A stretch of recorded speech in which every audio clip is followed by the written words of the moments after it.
Hello, everyone, and welcome back to the Culture Report. I'm Antonia Velez. On Wednesday, President Donald Trump confirmed the U.S. has taken control of an oil tanker off the coast of Venezuela. He didn't really explain why, but said it was seized, quote, for very good reason. U.S. officials say there were no casualties. According to AP, it's not common for the U.S. to seize merchant ships, and it's the administration's latest push to increase pressure on Venezuela's president, Nicolás Maduro, to resign.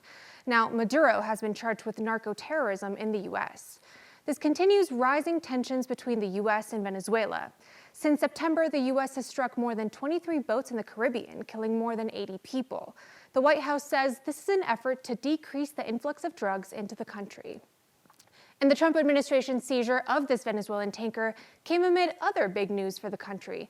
Maria Corina Machado, the leader of Venezuela's opposition, who had been in hiding amid Maduro's crackdown on political dissent, appeared in public for the first time in 11 months after arriving in Norway's capital. Now, Machado's arrival in Oslo came hours after the Nobel Peace Prize award ceremony, where her daughter had to accept her award for her. Machado won the prize back in October due to her work fighting for democracy in Venezuela, which is currently under Maduro's authoritarian regime.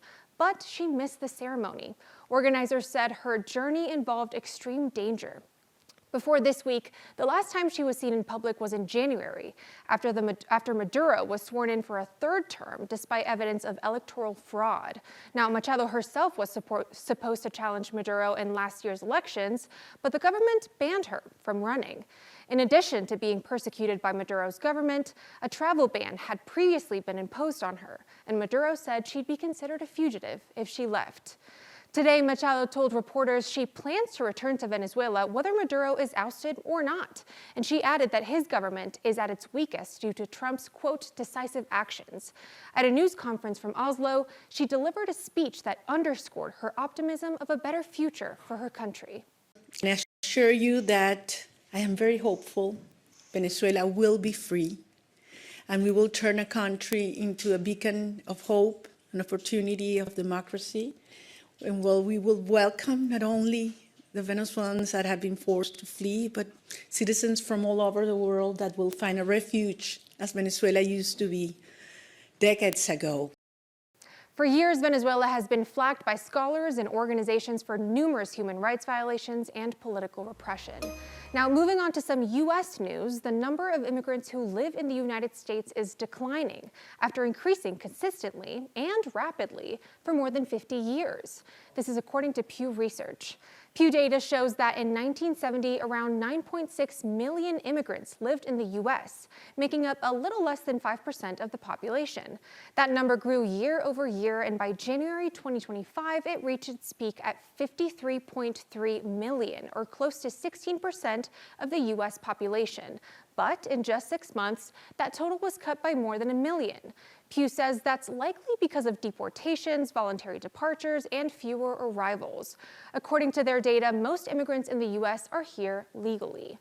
And earlier this week, President Trump brought up grievances he first raised in 2018 about the immigrants who are coming to America, specifically those coming here from non-Scandinavian countries. Why can't we have some people from Norway, Sweden, just a few? Let us have a few. From Denmark, do you mind sending us a few people? Send us some nice people, do you mind? But we always take people from Somalia, places that are a disaster, right? Filthy, dirty, disgusting, ridden with crime.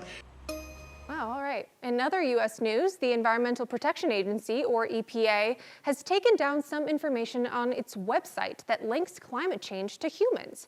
Human activities such as burning oil, gas, and coal have been removed from the section of the EPA's website that lists the causes of climate change. Now, the activities that were removed have been considered major factors of climate warming since the Industrial Revolution. This is all amid the Trump administration's push to boost the U.S. coal industry, as well as the country's production of oil and gas. Now, also this week, the Trump administration decided it is ditching the Calibri font for something more traditional and less accessible. The State Department is switching to Times New Roman, according to a new order from Secretary of State Marco Rubio. For some background, Calibri is considered easier for people with reading issues. It actually became part of government documents in 2023 to improve accessibility. Rubio says Calibri is not the most wasteful or radical instance of diversity, equity, and inclusion from the Biden era, but according to him, it was an unnecessary cosmetic change. And people planning on visiting the U.S. may need to keep a closer eye on their social media posts.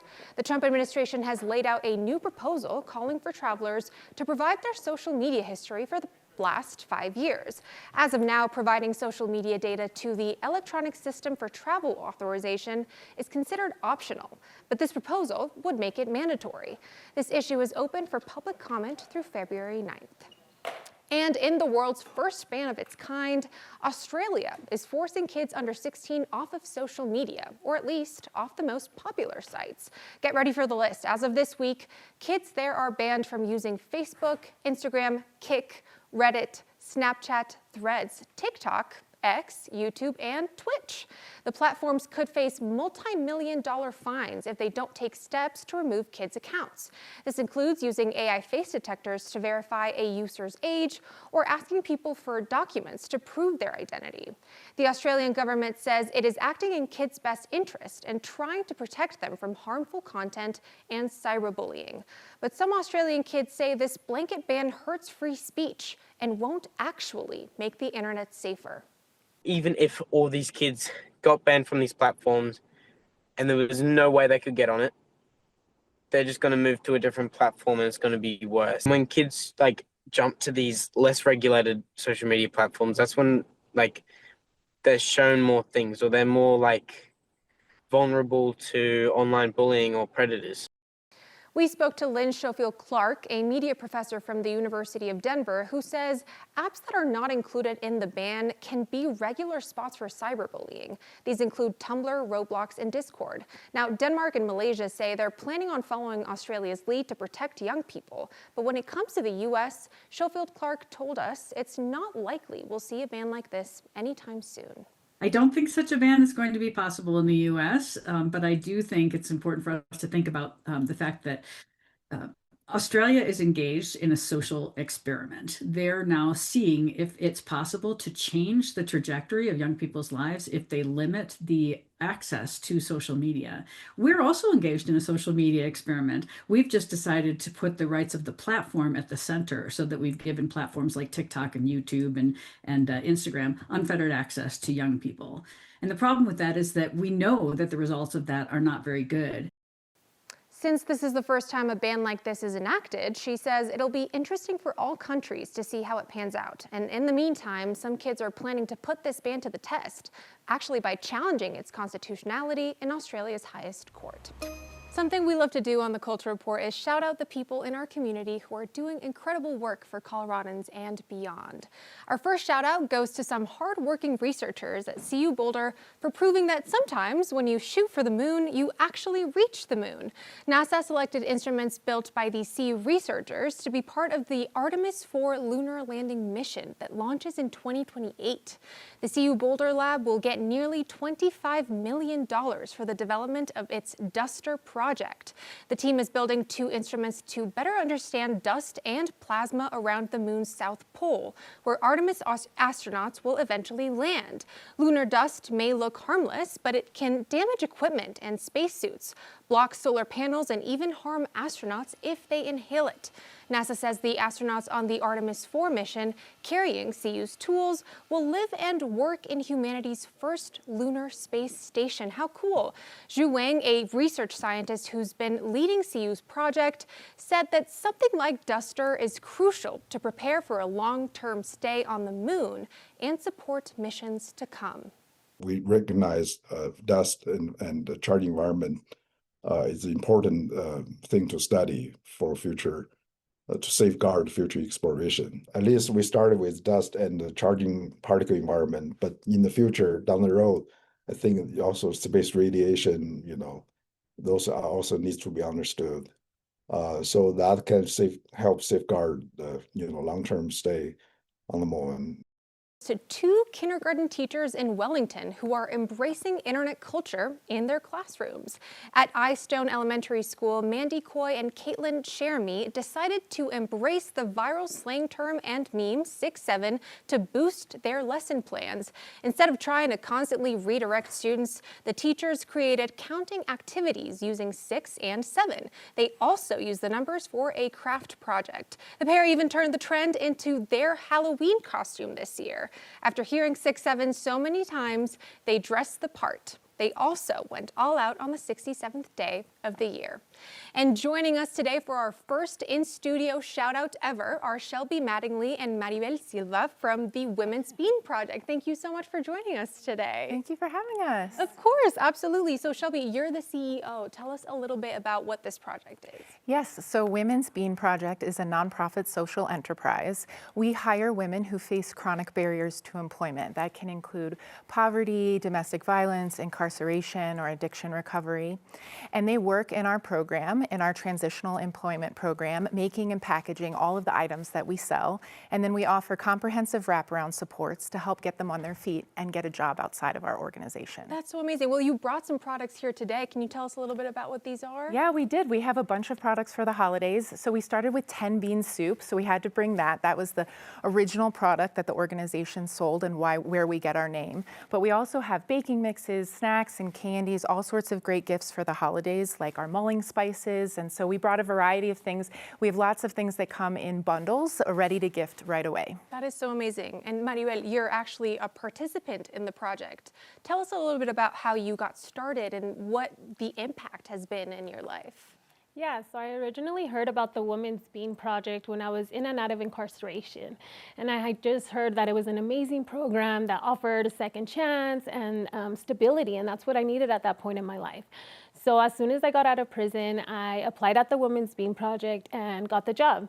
So I've been there now since July, and I absolutely love it. It's changed my life. I have my son back now, I've gotten a car, I have stability, like mended friendships and with family and everything. So it's just been an amazing opportunity. That is so, so amazing and inspiring. What do you hope people take from your journey? That they can do it too, right? I was in and out of incarceration, dealt with addiction. So if I can do it, I feel like anybody can do it. And I feel like the Women's Bean Project is there to help you be able to reach those milestones. Thank you so much for sharing that. And Shelby, tell us a little bit about how many women want to join this project and how many women you're actually able to admit every year. Yeah, so we typically hire what we call a new cohort of women, or new hires into the program every other month throughout the year. And that cohort number can range between 8 and 12 people each time we hire. This is deep work, so we can't take thousands of people in. They're working full-time and in the program full-time for the time that they're here. And a typical participant is at the organization for 6 to 9 or more months. But we're seeing a tremendous increase in interest in our program and need for our services. So for example, we're hiring a new cohort at the beginning of 2026, and we've already received over 300 applications. Wow, that's wonderful. I mean, it's great work, so I'm glad that people are finding this. Either of you can answer this question, but I'm curious to hear, what are some of the moments or experiences that you've had with this project that really stand out to you?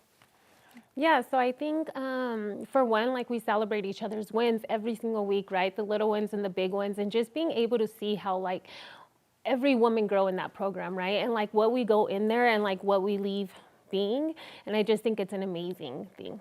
Yeah, it's really amazing to watch the wins that happen for program participants. It's easy for us to focus on graduation, and of course that's a big focus of the organization. We want people to get jobs outside of our organization, but what's happening along the way are things like Maribel was saying, people regaining custody of their children, people finding, getting their GED, people getting their driver's license and getting a car, all through the wraparound supports that we're offering at Women's Bean. That is just so, so, so incredible. How can people find you all?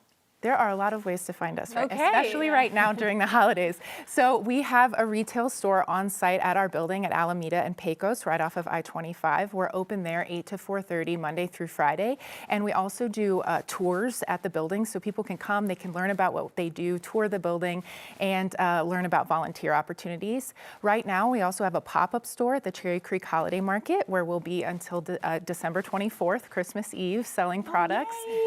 They can also find us online. We have a retail site. We ship anywhere in the United States. We can ship gifts with gift notes directly to people, your loved ones, all around the country. That's amazing. And you make personalized Oh notes? yeah, and we can ship it to people all over the country to help. It helps support our mission, but it's also a great gift.